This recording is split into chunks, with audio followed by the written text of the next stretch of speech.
आरंभ करें, फिर चाहे वो किसी को सुख देना हो या स्वयं को बदलने का प्रयास करना हो, कुछ भी हो, विलंब ना करें, क्योंकि समय उसी का साथ देता है जो समय का सम्मान करता है। राधे राधे। मीठा पानी सबको भाता है, परंतु खारा पानी किसी को नहीं भाता। अब सोचने वाली बात यह है कि मोती समुद्र की गहराइयों में ही बनता है। खारे पानी के मध्य में रहकर, हर क्षण भक्षकों से टकराकर, अपने अस्तित्व को दांव पर लगाकर ही सीप मोती प्रदान कर पाती है। कभी सोचा है क्यों? क्योंकि बिना संकटों का सामना किए, बिना विषम परिस्थितियों में उलझे आपको सुख प्राप्त नहीं होगा। इसलिए निडर होकर संकटों का सामना कीजिए और मेरे साथ प्रेम से कहिए, राधे राधे। हम सब समय की महत्ता को पहचानते हैं। समय ही हमें बनाता है, समय ही हमें नष्ट कर देता है। कभी समय ठीक चलता है तो कभी बहुत ही खराब समय आता है। विचित्र बात यह है कि हम फिर भी समय को ही नष्ट करते हैं। स्मरण रखिएगा, समय केवल जाता है, कभी आता नहीं। इसलिए समय की प्रतीक्षा में समय व्यर्थ ना करें। जो भी करना है आज, अभी, इसी क्षण प्रारंभ करें, फिर चाहे वो किसी को सुख देना हो या स्वयं को बदलने का प्रयास करना हो, कुछ भी हो, विलंब ना करें, क्योंकि समय उसी का साथ देता है जो समय का सम्मान करता है। राधे राधे। कहते हैं सबकी सीमा होती है, कठिनाइयों की, पीड़ा की, संकट की, अंधकार की भी। यदि किसी की सीमा नहीं होती तो केवल कड़े परिश्रम की। आपने देखा तो होगा, रात कितनी भी काली हो, सितारे परिश्रम से उससे लड़ते रहते हैं और अंत में सवेरा आ ही जाता। आंधियां पंछियों के बसेरे को तहस नहस कर देती, किंतु पंछियां अपने परिश्रम से उसे पुनः बना ही लेती, क्योंकि सीमित को असीमित से हारना पड़ता और परिश्रम असीमित। राधे राधे। बहती नदियां कितनी सुंदर होती हैं, पावन होती हैं। जहां से जाती है वहां एक नया जीवन प्रदान करती, धरा को सींचती, अकाल को दूर रखती, और कदाचित इसीलिए नदी को मां समान पूजा जाता है। किंतु क्या कभी आपने सोचा है कि नदी जन्म कैसे लेती? क्या ये प्रारंभ से ही इतनी विशाल और वेगवती होती है? नहीं, वर्षा की छोटी छोटी बूंदें गिरकर मिलती, एक सूक्ष्म धारा बनाती। ये धारा पर्वतों के हिम को काटते हुए, स्वयं में पिघलाते हुए, जल प्रपातों से गिरती, चट्टानों से टकराती और फिर जाके नदी बनती। इसी प्रकार ऐसे ही सीधे सीधे कोई महान नहीं बन जाता। छोटे छोटे प्रयास मिलकर एक विशाल व्यक्तित्व बनाते। इसलिए जीवन में प्रयास करते रहिए, अस्तित्व अपने आप ही बन जाए। राधे राधे।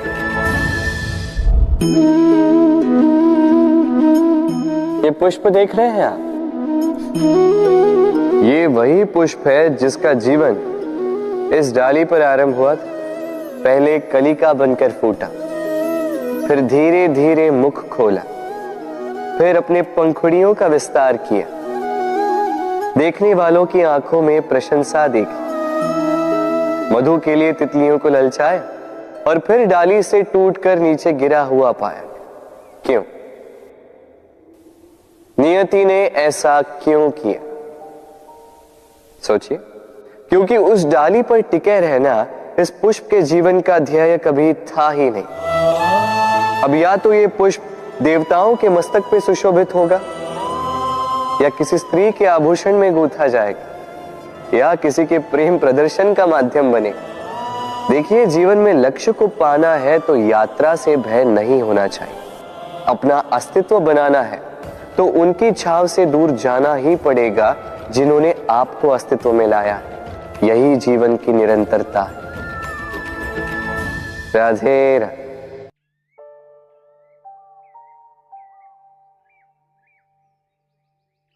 होता है, सागर का जल खारा होता है और किसी नाले का जल दुर्गंध से भरा। क्यों? नदी का जल मीठा होता है क्योंकि वो सबको जल देती है। सागर जल लेता है, इसीलिए खारा होता है।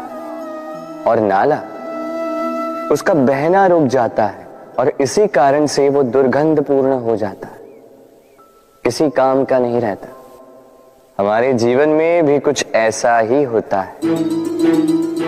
यदि नदी की भांति जीवन में कुछ देना सीखो तो जीवन में मिठास बनी रहेगी। यदि सागर की भांति बांटने के स्थान पर केवल संचय करते रहो तो मन में खटास बढ़ती रहेगी। और यदि नाले की भांति बहना छोड़ दो, कर्म करना छोड़ दो तो किसी काम के नहीं रहोगे। इसलिए बिना किसी विराम के कर्म करते रहो और जो कुछ भी आपके पास है उसे बांटना सीखो। मन प्रसन्न होकर बोलेगा, राधे राधे। मनुष्य में एक बड़ा ही विशेष गुण पाया जाता है, मूल्यांकन करना। क्या महंगा है, क्या सस्ता है। जिसे खरीदने के लिए अधिक धन लगे, अधिक परिश्रम लगे, वो महंगा। जिसे खरीदने के लिए कम धन, कम परिश्रम लगे, वो सस्ता। परंतु क्या यही पूर्णतः सत्य है?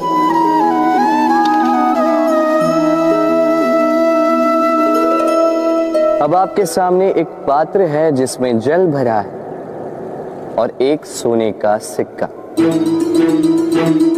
बताइए, इन दो वस्तुओं में अधिक महंगा क्या है? आप कहेंगे सीधी सी बात है, सोने का सिक्का ही अधिक महंगा होगा। इस सोने के सिक्के से आप ऐसे कई सारे जल के पात्र खरीद सकते हैं। चलिए, उचित। अब सोचिए, यदि आप किसी मरुस्थल के बीचों बीच फंसे, प्यास से तड़प रहे,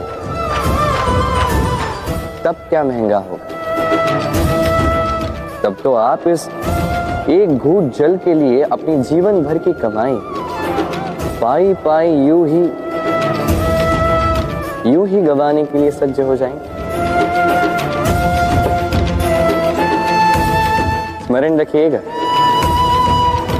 जीवन में महंगी या सस्ती वस्तु नहीं, परिस्थिति होती।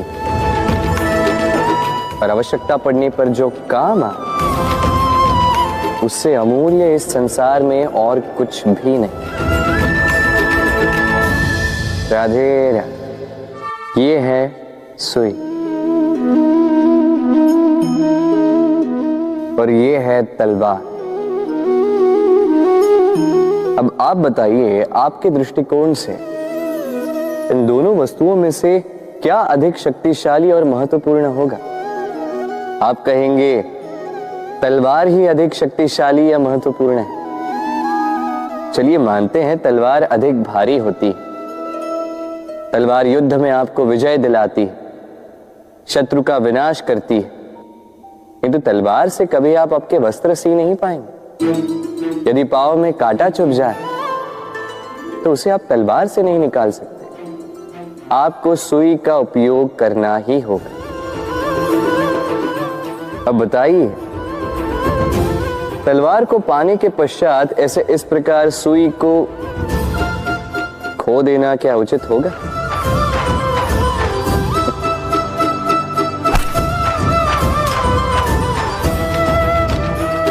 इसी प्रकार जीवन में संपन्न मित्र पाने के पश्चात आपके उन मित्रों को ना खोइए जो कम संपन्न हो, दरिद्र हो, क्योंकि वो आपके साथ तब थे जब आप कुछ भी नहीं थे, और आवश्यकता पड़ने पर वही आपके काम आने वाले हैं, संपन्न मित्र नहीं। तो जिससे प्रीत की है उससे मीत निभाई, चित आनंद से जागे। राधे राधे। कुछ बनाने के विज्ञान में पहले टूटने का ज्ञान आवश्यक है था। नई सोच बनाने के लिए पुरानी रीतियों को तोड़ना आवश्यक है। ये यात्रा, ये सीख केवल राधा के लिए नहीं बल्कि सभी के लिए। फिर सभी को इस दुर्गम और जटिल पथ से जाना ही होगा। मनुष्य भावनाओं में बहकर कभी कभी ऐसे अनुचित निर्णय ले लेता है जिसके कारण वो जीवन भर पश्चाताप करता है, किंतु जब कुछ खो कर पाता है उसे वो सहेज कर रखता है। बबूल का पेड़ कितना विशाल होता है, पीपल का पेड़ भी विशाल होता है, किंतु क्या आपने कभी सोचा है क्यों बबूल के पेड़ को काट के उसका उपयोग किया जाता है और क्यों पीपल के पेड़ को पूजा जाता है? इसलिए क्योंकि पीपल का पेड़ उसके नीचे बैठे पथिक को छाया देता है, अपनी डाली पर असंख्य पंछियों को बसेरा देता है, किसी को काटे चुभाकर दूर नहीं करता बल्कि उसे शीतल छाया देकर उसकी थकान हार लेता। इस संसार में यदि आपको सम्मान पाना है तो पीपल की भांति ही बनना होगा। कुछ देना सीख, आनंद, सुख, शीतलता बांटना सीखो और कांटों की भांति कभी किसी को कष्ट ना दो। सम्मान स्वयं चल के आपके पास आएगा और मन प्रसन्न होकर बोलेगा राधे राधे। हम सब ये मानते हैं कि हमें जीवन में कभी न कभी किसी न किसी स्थान पर प्रेम होता ही, फिर चाहे वो माता पिता को संतान से हो, ज्ञानी को ज्ञान से हो, किसी कलाकार को कला से हो, आदि इत्यादि। किंतु क्या वास्तव में ये प्रेम ही है? मोह भी तो हो सकता है। अब आप पूछेंगे कि प्रेम और मोह में अंतर क्या? अंतर है बंधन का, जो आपको बांधे वो मोह है, प्रेम नहीं। प्रेम वो जो आपको मुक्त कर विकास की ओर भेजे। चलो आपको एक उदाहरण देता हूं। कुछ माता पिता अपनी संतान को किसी अन्य नगर में पढ़ने के लिए भेज नहीं पाते, अपनी संतान को उसके मित्रों के साथ खेलने के लिए भेज नहीं पाते, चिंतित रहते हैं कि कहीं उनकी संतान को पीड़ा ना पहुंचे और इसीलिए उसे बांध के रखते हैं। ये प्रेम नहीं है, ये मोह है। क्योंकि यदि ये प्रेम होता तो वो चाहते कि संतान माता पिता की छांव से बाहर निकलकर इस संसार को देखे, उसे समझे, उसे ज्ञान ले, अपनी अनुभवों से सीखकर अपना स्वयं का एक व्यक्तित्व बनाए। स्मरण रखिएगा, मोह से भय पैदा होता है और प्रेम से केवल आनंद। इसीलिए बांधिए मत, मुक्त कीजिए, क्योंकि यही प्रेम है। राधे राधे। संसार में संबंध बहुत ही महत्वपूर्ण होते हैं। अब प्रश्न ये उठता है कि संबंध कैसे होने चाहिए। संबंध शब्द के प्रारंभ में ही सम शब्द आता है। सम अर्थात समानता। तो किसी के साथ संबंध निभाते हुए इतना मत झुकिए कि उठने के लिए किसी के सहारे की आवश्यकता पड़ जाए। स्मरण रखिएगा, जो झुकाना चाहे वो कभी संबंध निभा नहीं पाएगा। संबंध उसी के साथ जोड़ी जो आपको समान माने, आपको सम्मान दे, क्योंकि सम्मान से ही संबंध पनपेगा और बढ़ेगा। राधे राधे। कभी सोचा है जब माता संतान को जन्म देती है तो क्या होता है? 9 माह का गर्भ, प्रसव की तीव्र पीड़ा। कहते हैं ये पीड़ा इतनी भयंकर होती है कि मानो जैसे संतान के जन्म के साथ माता को भी एक नया जन्म मिल जाता है, और इस जन्म के साथ अंत होता है माता की पीड़ा। किंतु यदि आप दृष्टिकोण बदलकर देखें तो आप ये समझेंगे कि पीड़ा का ये अंत एक अपार आनंद का प्रारंभ है। आरंभ संतान का, और संतान माता पिता के लिए सुख का प्रारंभ है। जीवन के साथ भी यही होता है। हम कभी कभी किसी संबंध या किसी स्थिति के पीड़ादायक अंत के कारण इतने विचलित हो जाते हैं कि उस आनंदमयी प्रारंभ को देख ही नहीं पाते। स्मरण रखिएगा, पीड़ा आनंद के प्रारंभ का लक्षण। राधे राधे। व्यक्ति के सर पर जब क्रोध चढ़ जाता है तो उसे सत्य और असत्य के बीच का ज्ञान नहीं होता। क्रोध उसकी दृष्टि को धुंधला कर देता है और फिर उसके पश्चात केवल माया और कपट ही उसे आगे का मार्ग दिखलाता है, अपने स्वार्थ की सिद्धि के लिए। अग्नि क्या करती है? जलाती है, फिर चाहे वो लकड़ी हो, कोयला हो, वस्त्र हो, जो भी आप अग्नि में डालोगे वो भस्म हो जाएगा। किंतु सोना, यदि आप सोने को अग्नि में डालोगे तो वो कुंदन बनकर अपना अस्तित्व निखार लेता है। यदि आप लोहे को ताप दो तो वो फौलाद बन जाता है। क्यों होता है ऐसा? क्योंकि उनके भीतर की अग्नि उनको जलाने वाली अग्नि से अधिक तीक्ष्ण होती है। ये अग्नि है निश्चय की, ये अग्नि है पवित्रता की। यदि आपका निश्चय दृढ़ हो, आपके विचार पावन हो, तो कुंदन बनकर निकलोगे, फौलाद बनकर निखरोगे, भीतर से बल पाओगे और कोई आपके साथ अनिष्ट नहीं कर पाएगा। राधे राधे। व्यक्ति का जीवन क्या है? अब आप कहेंगे जन्म और मृत्यु के बीच का समय। और मृत्यु कब होती है? जब व्यक्ति श्वास लेना छोड़ दे, हाथ पांव चलाना छोड़ दे, सोचना छोड़ दे।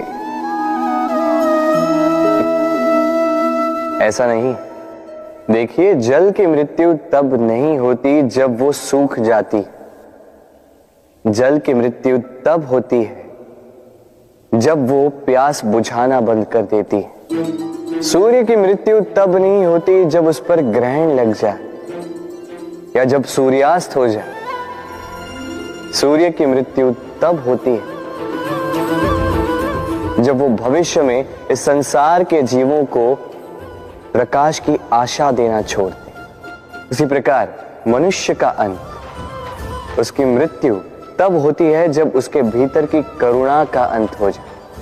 करुणा वो भाव है जो मनुष्य को मनुष्य बनाए रखती है, जो एक मनुष्य को किसी और मनुष्य का कष्ट, उसकी आवश्यकता का अनुभव कराती है, जो उसे बल देती है किसी और की सहायता करने के लिए, उसे पात्र बनाती है इस सृष्टि का नियंता बनने के लिए। देखिए, इस संसार में मृत्यु केवल एक बार होती, तो उससे पूर्व क्यों मरना? इस करुणा को क्यों मारना? स्वयं को मनुष्य बनाए रखिए, मृत्यु के पश्चात भी जीवित रहेंगे। राधे राधे। नवरात्रि का पर्व आरंभ हो चुका है और ये पर्व अत्यंत भव्य है, क्योंकि ये पर्व जगत माता से जुड़ा है। मां, कितना छोटा सा शब्द है, किंतु ठीक से देखो तो समस्त संसार इसी शब्द में समा है, मां, जो अपनी संतान के लिए हर संभव प्रयास करती है, कुछ भी करने के लिए सज्ज रहती है।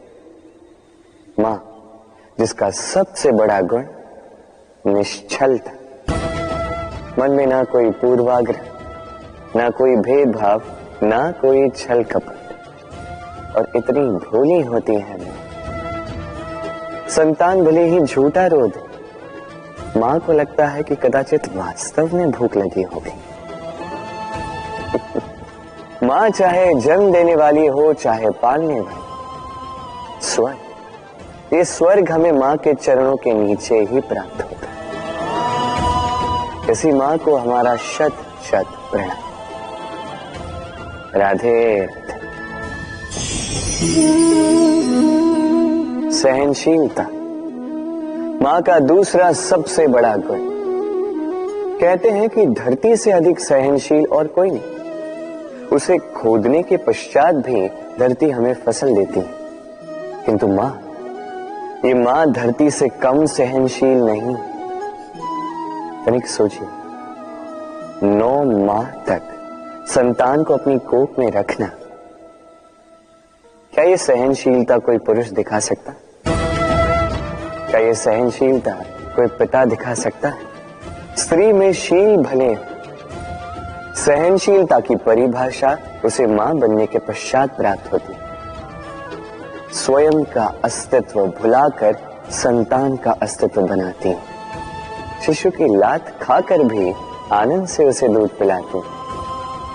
ये होती है मां, और इसी मां जननी को हमारा शत शत प्रणाम। राधे राधे। मां का एक और सबसे महान गुण, स्वयं को ढालने की अद्भुत शक्ति। जिस प्रकार एक मां स्वयं को ढाल सकती है और कोई नहीं कर सकता। मां एक महानदी की भांति है, जिसकी ऊर्जा असीमित है, किंतु अहंकार बिल्कुल नहीं। जिस प्रकार एक नदी ढलान के अनुरूप मुड़ जाती है, उसी प्रकार एक मां अपनी संतान के अनुरूप ढल जाती है, चाहे जैसी भी परिस्थिति हो। उसके सोने के समय के अनुरूप स्वयं का सोना, उसके जागने के समय के अनुरूप स्वयं का जगना। संतान की इच्छा का भोजन वो स्वयं का मनपसंद भोजन बना लेती। ये मां का आंचल ही तो है, जो धूप में छाप बनकर आता है, जो शीत में कंबल बनकर आता है। मां ऐसी होती है कि संतान की निद्रा ना टूटे, इसलिए एक करवट सोने का अभ्यास कर लेती है, और इतना स्वयं को केवल वही ढाल सकती है जो संतान की ढाल बन सकती है। इसी मां को हमारा शत शत नमन। राधे राधे। मां के 2 और सबसे महान गुण। मां है, और मां अपनी संतान के लिए कुछ भी कर सकती है। ये ममता है, ये जितनी कोमल हो सकती है उतनी ही कठोर भी हो सकती है, और अपनी संतान के हित के लिए वो क्रोध की पराकाष्ठा पार करते हुए अपनी संतान की सुरक्षा करके ही रहेगी। और इसीलिए तो मां संतान के जीवन के सबसे बड़ी ढाल कहलाती है। इसी मां को हमारा शत शत नमन। राधे राधे। करुणा। करुणा वो भाव है जिससे संसार के सारे भाव जन्म लेते हैं, और ये समस्त संसार ये मां से जन्म लेता है। मां वो व्यक्ति है जो करुणा का सागर है। संतान को देखकर ही समझ जाती है कि उसकी विडंबना क्या है, उसकी आवश्यकता क्या है। संतान के नेत्रों में यदि अश्रु दिखे, वो देखकर ही समझ जाती है कि उसके शरीर के कौन से भाग में उसे चोट लगी है। संतान के बिना कहे मां समझ जाती है कि आज भोजन में संतान क्या खाएगी। ये होती है मां। मां करुणा का सबसे बड़ा रूप है, और आज के युग में मनुष्य जो है थोड़ा भी आगे क्यों ना निकल जाए, माँ को तो पीछे ही छोड़ देता, माँ को भूल ही जाता है। ये भूल आप कभी ना करें, कभी ना करें, क्योंकि माँ वो करुणा है जो यदि आपके जीवन से चली गई उसके पश्चात आप जीवन अवश्य जिएंगे, किंतु कभी जीवन जी नहीं पाएंगे। उसके पश्चात आपके जीवन से आपका ये मूल्यांकन, आपके जीवन से करुणा का ये भाव, ये भी आप खो दोगे। आपकी मां सबसे अधिक महत्वपूर्ण है। यदि मां को खो दिया तो समझ लीजिए सब कुछ खो दिया।